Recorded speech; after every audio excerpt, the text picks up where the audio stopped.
ఓం శ్రీ మహాగణాధిపతయే నమ. ఓం శ్రీ గురుభ్యో నమ. ఓం నమ శివాయ. ఓం శ్రీ సాయినాథాయ నమ. శ్రీ మాతృసాయి బాబావారి సచరిత్రలో 4వ అధ్యాయం బ్రహ్మజ్ఞాన గురించి తెలుసుకుందాం. నవవిధ భక్తుల ద్వారా భగవంతుని పొందడం ఎలాగో తెలియచేసిన బాబా అతని నిగర్వానికి సంతోషించారు. ఇప్పుడు ఈ కథలో ధనగర్వంతో ఉన్నతను బ్రహ్మజ్ఞానాన్ని ఇవ్వమని కోరగా బాబా ఏ రకంగా అతనికి బ్రహ్మజ్ఞానం బోధించారో తెలుసుకుందాం. సకలైశ్వర్యాలతో తొలతూగుతున్న ధనికుడొకడు ధనము, తోటలు, పొలాలు, మిద్దెలు అన్నీ సంపాదించి వాటిని అనుభవిస్తున్నాడు. అతనికి లౌకికంగా ఇంకేమీ అక్కర్లేదు. ఆ సమయంలో అతనికి బాబా కీర్తి గురించి తెలిసింది. బాబా ఎవరేది కోరితే వారికి దానిని ప్రసాదిస్తారని తెలిసి అతను షిరిడీకి వెళ్ళి తనకు బ్రహ్మజ్ఞానాన్ని అంటే భగవంతుని పొందే విధానాన్ని తెలపమని బాబాను కోరతానని తన స్నేహితుడితో చెప్పాడు. అప్పుడు ఆ స్నేహితుడు అతనితో బ్రహ్మజ్ఞానం పొందడం అంత సులభమైన పని కాదని, ముఖ్యంగా ధనాశ, ఐశ్వర్యాలున్న వారికి బ్రహ్మజ్ఞానాన్ని గురించి మాట్లాడే అర్హత కూడా లేదని, దానిని పొందడానికి కావలసినవి విరక్తి, వైరాగ్యాలని, అవి లేని అతను బాబాను ఈ కోరిక కోరడం సమంజసం కాదని హితవు పలికాడు. కానీ ఆ ధనవంతుడు తన స్నేహితుని మాటను లెక్క చేయకుండా రానుపోను టాంగాను కుదుర్చుకొని షిరిడీకి వెళ్ళి బాబా పాదాలకు సాష్టాంగ నమస్కారం చేసి ఎటువంటి మొహమాటం లేకుండా బాబాతో ఇక్కడికి వచ్చిన వారు ఏది కోరితే అది ఇస్తారని తెలిసి ఇంత దూరం ప్రయాణం చేసి వచ్చానని, బాబా తనకు బ్రహ్మజ్ఞానం తొందరగా ప్రసాదిస్తే తను పడిన శ్రమకు ఫలితం ఉంటుందని అన్నాడు. అప్పుడు బాబా అతనితో ఎంతో ప్రసన్నంగా తన దగ్గరకు ఉద్యోగం, ఆరోగ్యం, ధనము ఇలాంటి ప్రాపంచిక విషయాలను కావాలని మాత్రమే అడుగుతారు, కానీ బ్రహ్మజ్ఞానం కావాలని పారమార్థిక విషయాలపై ఆలోచించేవారు చాలా తక్కువ. కాబట్టి అతనిలా వాటిని కోరుకునే వారిని చూస్తే బాబా తనకెంతో ఆనందమని చెప్పి బాబా అతనికి తప్పకుండా బ్రహ్మజ్ఞానాన్ని చూపిస్తానని చెప్పారు. ఇప్పుడే బాబా ఒక చిన్న చమత్కారాన్ని చూపించారు. బాబా తనకు 5 రూపాయల అప్పు కోసం అతని ముందు ఎంతగానో ప్రయత్నించినప్పటికీ బాబాకు ఆ 5 రూపాయల అప్పు దొరకలేదు. ఈ బ్రహ్మజ్ఞానం కోసం వచ్చిన అతని దగ్గర డబ్బు ఉండి కూడా ఒక్క పైసా కూడా బయటకు తీయకపోగా బాబాను బ్రహ్మజ్ఞానాన్ని చూపించమని తొందరపెట్టసాగాడు. అతను తన అవసరం కోసం బాబా దగ్గరికి వచ్చినప్పుడు కూడా బాబాకు ఎంత అవసరమైతే 5 రూపాయల కోసం అంత ప్రయత్నిస్తున్నారో అన్న ఆలోచన కూడా లేకుండా బాబాకు తన దగ్గరున్న డబ్బుల్లోంచి 5 రూపాయలు తీయకపోగా ఇంకా బాబాను తొందరపెట్టసాగాడు. అప్పుడు బాబా అతనికి చాలా స్పష్టంగా అర్థమయ్యే విధంగా బ్రహ్మజ్ఞానాన్ని విడమర్చి చెప్పారు. బ్రహ్మమును చూడాలంటే 5 వస్తువులను తప్పనిసరిగా సమర్పించుకోవాలి. అవేమిటంటే పంచప్రాణాలు, వీటి మీద మమకారం; పంచేంద్రియాలు, వీటిపై కోరిక; మనస్సు దురాలోచనలు వదలడం; బుద్ధి సరి అయిన దారిలో నడిపించేలా ఉంచడం; అహంకారము, గర్వాహంకారాలను పూర్తిగా వదులుకోవడం. ఈ 5ంటిని ఎప్పుడైతే వదులుకోగలుగుతామో అప్పుడు మనము భగవంతుణ్ణి పొందవచ్చు. అంతేకాక భగవత్ సాక్షాత్కారం కావాలనే విపరీతమైన పట్టుదల మనకుండాలి. మన ప్రవర్తనను మనం సరి అయిన మార్గంలో ఉంచుకుని మనస్సును పవిత్రపరచుకొని సద్గురువు సాయంతో భగవంతుని కటాక్షం పొందగలమని బాబా విడమర్చి చెప్పారు. ఈ విధంగా ఉపదేశించిన తర్వాత బాబా ఆ పెద్ద మనిషితో ఇందాక తాను అడిగిన 5 రూపాయలకు 50 రెట్లు అతని జేబులో ఉందని దానిని బయటకు తీయమని చెప్పారు. ఆ పెద్ద మనిషి చేసి చూడగా సరిగ్గా 55 రూపాయల నోట్లు ఉన్నాయి. అప్పుడు అతను బాబా సర్వజ్ఞత్వానికి ఆశ్చర్యపోయి తన పేరాశకు, లోభత్వానికి ఎంతగానో సిగ్గుపడ్డాడు. అప్పుడు బాబా అతనితో ధనంపై మమకారాన్ని, ఆశను పూర్తిగా వదలనంత వరకు అతను బ్రహ్మజ్ఞానాన్ని పొందలేడని చెప్పి, కాబట్టి అతను మొదట వీటిని జయించాలని హితో పలికారు. ఇక్కడ బాబా చేసిన చమత్కారం ఏమిటంటే, బాబా అతనితో అతనికి ఆశ, మమకారాలు ఉన్నాయి కాబట్టి అతను బ్రహ్మమును పొందలేడని చెప్తే అతను ఒప్పుకునేవాడు కాదు. అందుకే బాబా 5 రూపాయల కోసం ప్రయత్నించి అతను వాటిని ఇవ్వకపోయినా అతనికి బ్రహ్మజ్ఞానాన్ని వివరించి అతని జేబులో ఉన్న ధనాన్ని ఖచ్చితంగా ఎంతుందో చెప్పడం వలన అతను తన తప్పును తెలుసుకుని సిగ్గుపడ్డాడు. అంతేకాకుండా అతని స్నేహితుడు చెప్పినట్లుగా అతనికి బ్రహ్మజ్ఞానం పొందే అర్హత నిజంగా లేకపోయినా కూడా బాబా అతనికి వచ్చిన మంచి ఆలోచనను సమర్థిస్తూ అతనికి బ్రహ్మజ్ఞానాన్ని బోధించడమే కాక అతని తప్పు ప్రత్యక్షంగా అతనికి తెలియచేశారు. దీనివలన అతను తన తప్పును తెలుసుకోవడమే కాక సంతోషంతో ఆ తప్పును సరిదిద్దుకున్నాడు. ఈ రకంగా అతను తాను మేలు పొందడమే కాక ఆ సమయంలో ద్వారకామాయిలో ఉన్న వారందరికీ కూడా బ్రహ్మజ్ఞానాన్ని తెలుసుకునే అవకాశాన్ని కలిగించాడు. అతను ఎంతో తృప్తితో సంతోషంగా బాబాకు నమస్కరించి షిరిడీ వదిలాడు. ఒక్కసారి దర్శనంతోనే అంతటి ఫలితాన్ని అందించిన మాతృసాయికి వందనాలు. ఇక కష్టానికి కూలి. బాబా ఎప్పుడు ఏ పని ఎందుకు చేస్తారో ఎవ్వరూ చెప్పలేరు. ఒకరోజు మిట్ట మధ్యాహ్నం బాబా రాధాకృష్ణమాయి ఇంటి దగ్గరకు వచ్చి నిచ్చెన తీసుకురమ్మన్నారు. ఒకతను వెంటనే వెళ్ళి నిచ్చెన తెచ్చి గోడకు చేరవేశాడు. అప్పుడు బాబా రాధాకృష్ణమాయి పక్కింటి పైకప్పు ఎక్కి రాధాకృష్ణమాయి ఇల్లు దాటి ఇంకొక పక్క ఇంటికి నిచ్చెన వేయించుకుని దిగారు. బాబా ఎందుకిలా చేశారో ఎవ్వరికీ తెలియదు. ఆ సమయంలో రాధాకృష్ణమాయి జ్వరంతో బాధపడుతూ ఉంది. ఆమె జ్వరాన్ని తీసివేయడానికి బాబా ఈ రకంగా చేసి ఉండవచ్చని అందరూ అనుకున్నారు. కిందకు దిగిన వెంటనే బాబా నిచ్చెన తెచ్చిన తనకి 2 రూపాయలు ఇచ్చారు. అది చూసిన వాళ్ళు నిచ్చెన వేసినందుకు మాత్రమే అంత డబ్బు ఇవ్వాలా అని ఆశ్చర్యపోయారు. ఎవరో ధైర్యం చేసి బాబాను ఆ మాటే అడిగారు.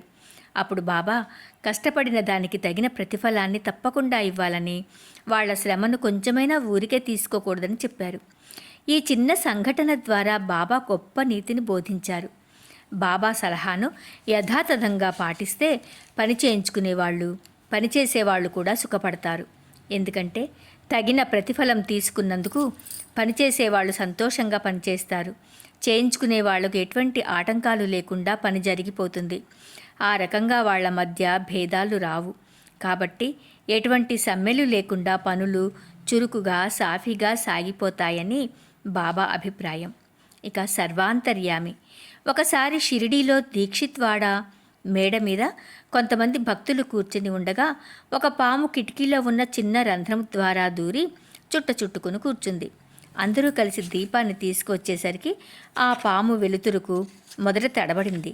కానీ అక్కడే కదలకుండా కూర్చుని ఉండి తలను పైకి కిందికి ఆడిస్తోంది. అందరూ కర్రలు బడితలు తెచ్చారు. కానీ అది ఎటూ కాని స్థలంలో ఉండడం వలన దానిని చంపలేకపోయారు. మనుష్యుల అలికిడి ఎక్కువవడంతో పాము వచ్చిన రంధ్రంలోనికి దూరి తప్పించుకుంది. అప్పుడు అందరూ ఆపదల నుంచి తప్పించుకున్నారు. ముక్తారాం అనే భక్తుడు పాము తప్పించుకోవడమే మంచిదైందని అన్నాడు. హేమత్ పంత్ అందుకు ఒప్పుకోలేదు. పాములు మొదలైన క్రూర జంతువులను చంపవలసిందేనని వాదించాడు. ముక్తారాం అవసరం లేదని అన్నాడు. ఈ వాదన ఎంతకీ తెగకపోవడంతో మర్నాడు అదే విషయం బాబాను అడగగా దానికి బాబా భగవంతుడు అన్ని జీవులలోనూ ఉన్నాడు. అవి పాములు కానీ తేళ్లు కానీ అన్నింటా ఉన్నది ఆయనే. ఈ జీవులన్నీ భగవదాజ్ఞ ప్రకారమే నడుచుకుంటాయి. కాబట్టి ఆయన ఆజ్ఞ లేనిదే ఎవ్వరిని ఏమీ చేయలేరు. కాబట్టి మనం కనికరించి అన్ని జంతువులను ప్రేమించాలి. అనవసరమైన కలహాలలోనూ కొట్లాటలలోనూ చంపడంలోనూ కలిగించుకోకూడదు. అందరినీ రక్షించేవాడు ఆ దైవమే అని చెప్పేసరికి అందరూ ఆ సత్యాన్ని గ్రహించారు. పాములను చంపాలన్న హేమత్ పంత్ బాబా మాటల ప్రభావంతో తన ఆలోచనను ఏ రకంగా సరిదిద్దుకున్నాడో ఇప్పుడు చూద్దాం. ఒకసారి కాకాసాహెబ్ దీక్షిత్ పారాయణ చేస్తుండగా మిగిలిన భక్తులందరూ ఏకాగ్రతతో పారాయణ వింటున్నారు. వాళ్లలో హేమత్ పంత్ కూడా ఉన్నాడు.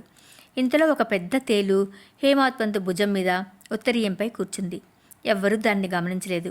కొంతసేపటికి హేమత్ పంత్ దానిని చూసి బాబా బోధలు గుర్తుకు వచ్చి ఎవ్వరికీ పారాయణ భంగం కాకుండా నెమ్మదిగా లేచి బయటకు వెళ్ళి తోటలో దానిని వదిలేశాడు.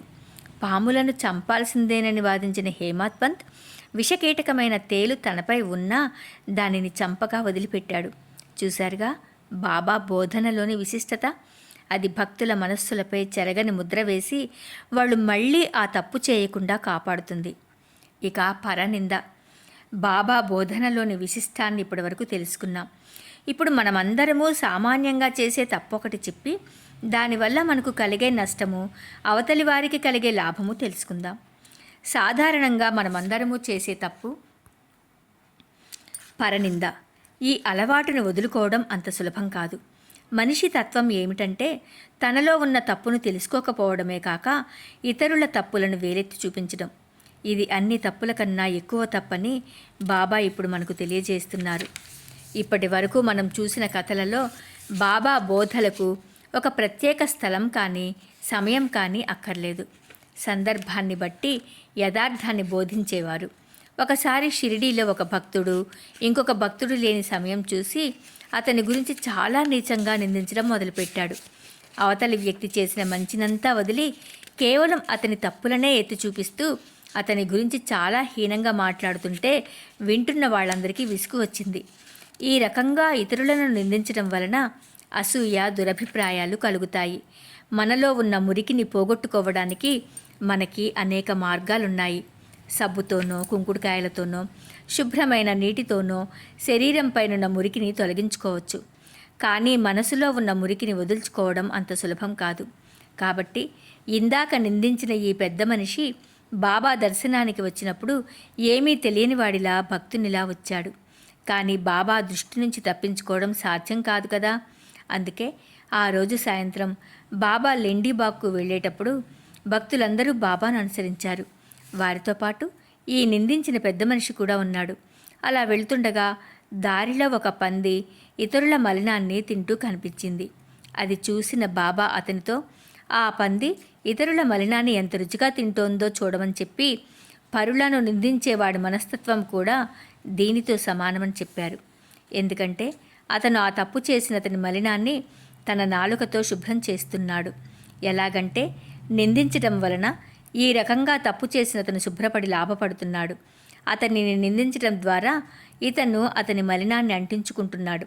ఈ రకంగా చేయడం వలన ఎంతో పుణ్యం చేసుకుంటే వచ్చిన మానవ జన్మను వ్యర్థం చేసుకోవడమే అవుతుందని హితవు చెప్పడమేగాక బాబా ఇలా పరనింద చేయడం వలన షిరిడీని దర్శించిన ఫలితమేమీ అతనికి తోడ్పడదని చెప్పారు. కాబట్టి పరనింద ఎంత హీనమైందో అర్థమైంది కదా.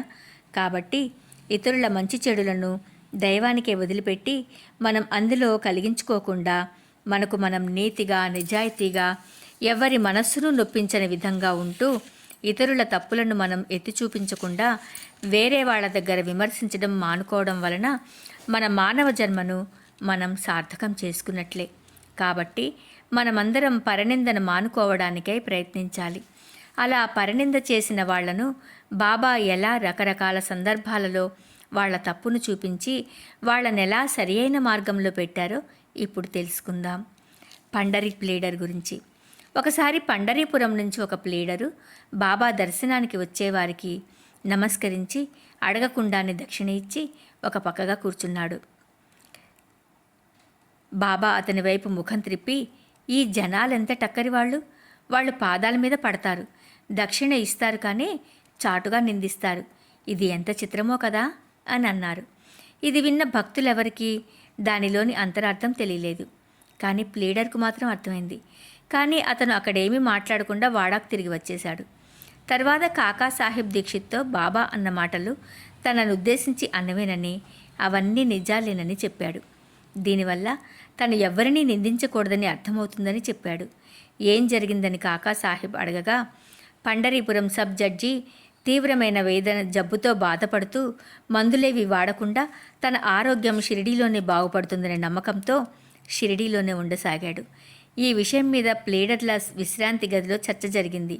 మందులేవి తీసుకోకుండా బాబా దగ్గర కూర్చుంటే శరీర బాధలు తీరిపోవడమేమిటి? సబ్ జడ్జి లాంటి బాధ్యత గల పదవిలో ఉన్నవాడు ఇలా చేయడం ఎంతవరకు సమంజసమని సబ్ జడ్జిని కాక బాబాను కూడా నిందించారు. వాళ్లతో ఈ ప్లీడర్ కూడా ఉన్నాడు. బాబా ఇప్పుడు నేను చేసింది సమంజసం కాదని నిరూపించారు. ఇది నాకు దూషణ కాదు, ఆశీర్వాదమే. నేను ఎవ్వరినీ నిందించరాదని, ఎవరి విషయంలో జోక్యం కలగజేసుకోరాదని బాబా తనకు ఉపదేశం చేశారని చెప్పాడు. షిరిడీ దర్శనం వలన తను చాలా నేర్చుకున్నానని, తాను చాలా మేలు పొందానని చెప్పాడు. పండరీపురం షిరిడీకి 300 మైళ్ళ దూరంలో ఉంది. కానీ ప్లీడర్ల విశ్రాంతి గదిలో జరిగిన సంభాషణ మొత్తం వారి సమక్షంలో జరిగినంత ఖచ్చితంగా తెలుపగలిగారు. బాబా సర్వం చూడగలిగారు. వారికి తెలియని రహస్యం ఏమీ లేదు. బాబా దృష్టి నుంచి తప్పించుకోవడానికి వీలు లేదు. ఈ విధంగా అతని దుర్గుణాలను పోగొట్టి అతనిని సన్మార్గంలో పెట్టారు. ఒకే ఒక్క మాటలో ప్లీడరు మొత్తం బాబా భావాన్ని అర్థం చేసుకుని దానిలోని నీతిని గ్రహించి ఆచరించాడు.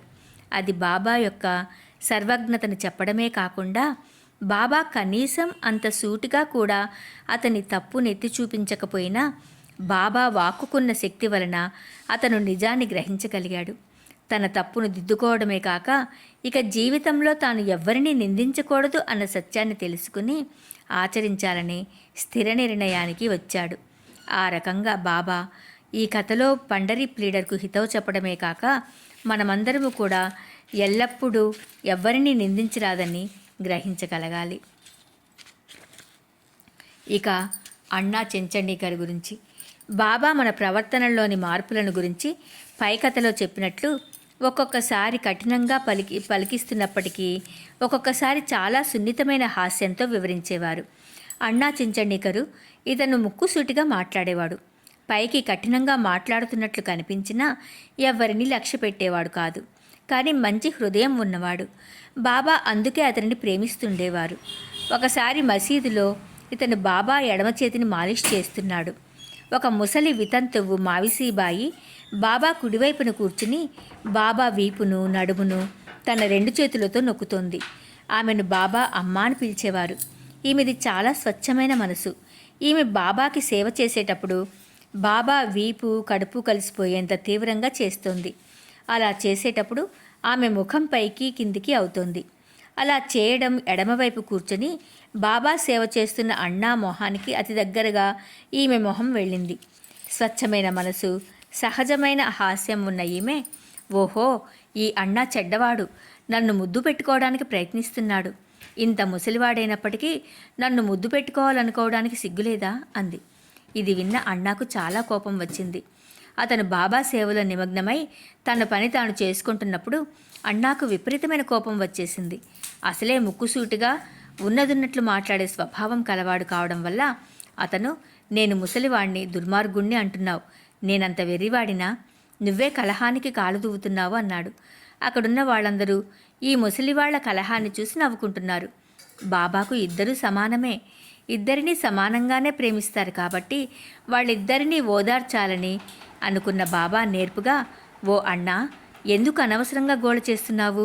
తల్లిని ముద్దు పెట్టుకుంటే దానిలో తప్పేముంది అన్నారు. ఎంత చక్కగా బాబా ఇద్దరినీ నీతితో కూడిన సందేశముతో సమాధానపరిచారో చూడండి. మన మనస్సులో కూడా వేరు భావము రాకుండా తల్లితో పోల్చి జాగ్రత్త పరిచారు. సర్వం శ్రీ సాయినాథుని దివ్య చరణార విందార్పణమస్తు. ఓం నమః శివాయ. ఓం శ్రీ సాయినాథాయ నమః.